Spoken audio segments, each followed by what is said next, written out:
Hey, everybody. I'm back with part two of this series. I broke the other one in half at the last minute.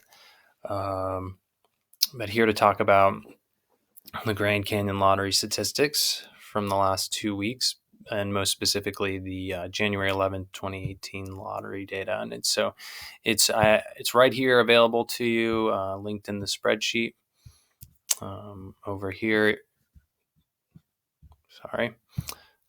Cell L2, and I have it right here. And you can also find this by Googling Grand Canyon lottery statistics. This one was a doozy. It came shortly after, less than 2 weeks after the January 2nd lottery. And what makes this one so different is these dates were further out.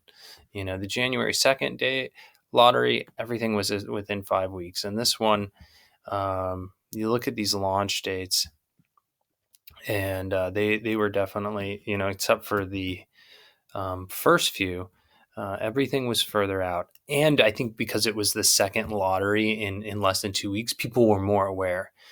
Chances are, this one happened right around New Year's. People might not have been paying attention as much to like planning a last minute Grand Canyon trip. Say they were applying for these January or February dates, but they were by this time. January 11th, people are back working, and just more on the radar of getting cancellations. And these ranged almost all the way through the calendar year of 2018. You have permits in almost every single month: January, February, March. You got some April dates, nothing in May or June or July, but you got in August, nothing in October or September, but you got 2 Januaries and three Decembers, and a surprising amount of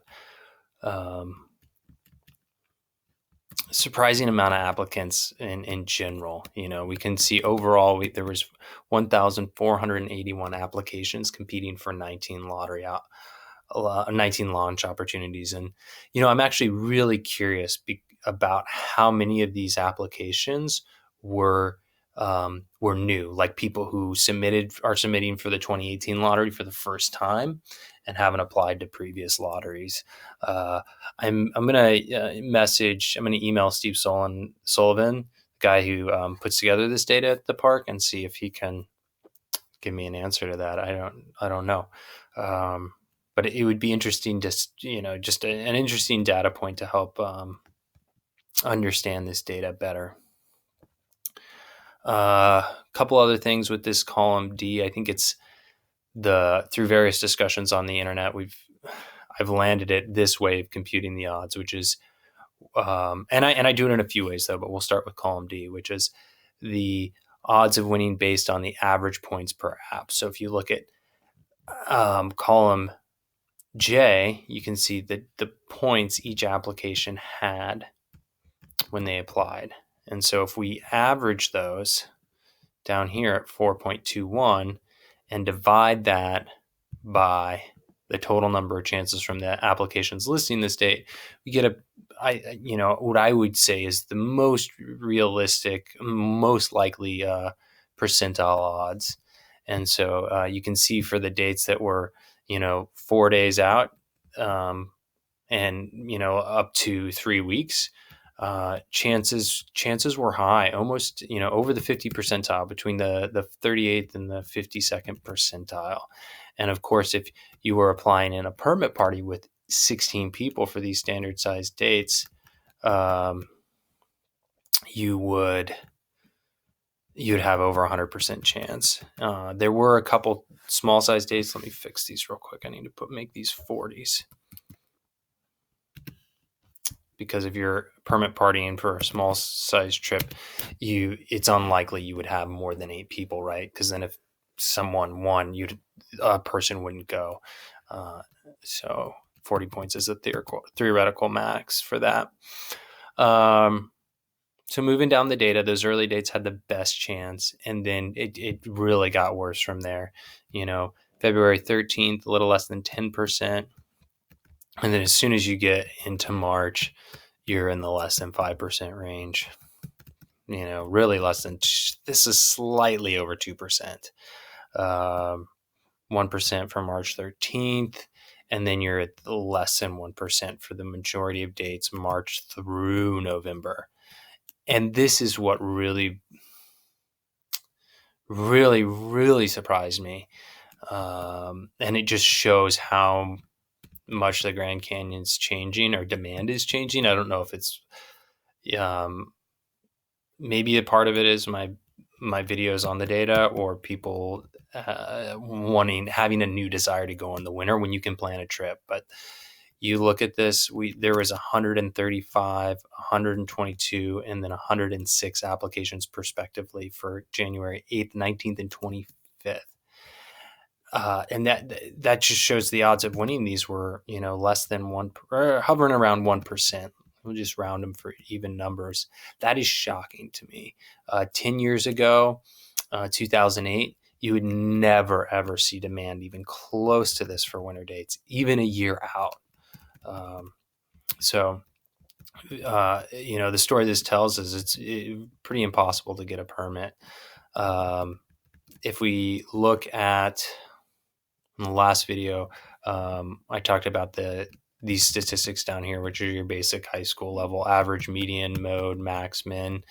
And I actually pulled up this Google result here where you can see a data set. And so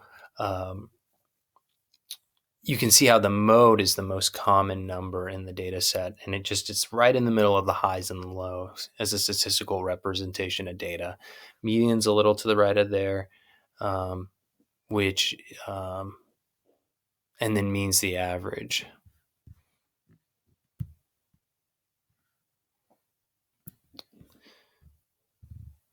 And then,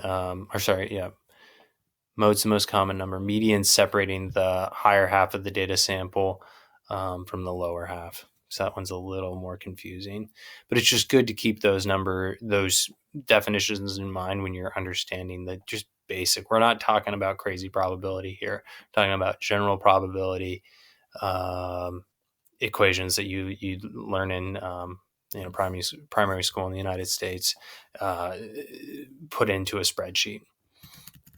And so you can see these down here. It's kind of interesting. Let me clean this up a little bit.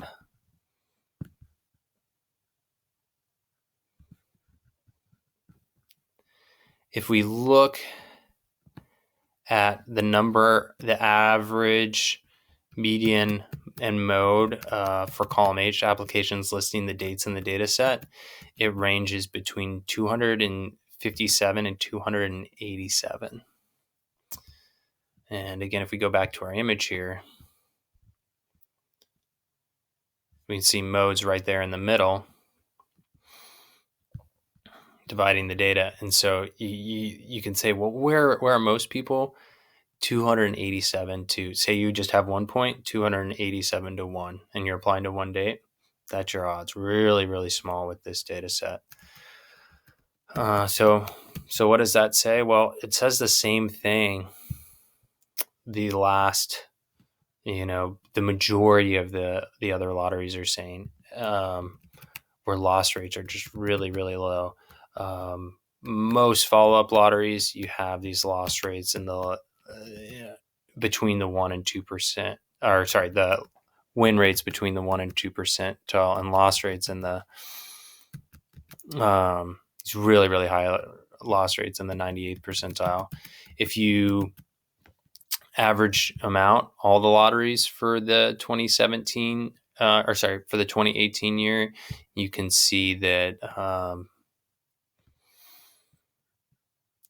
on average the win rate's 3.48%, and on average the loss rate's 96.52%, and then the median is 4.87 and for win and 95 for loss.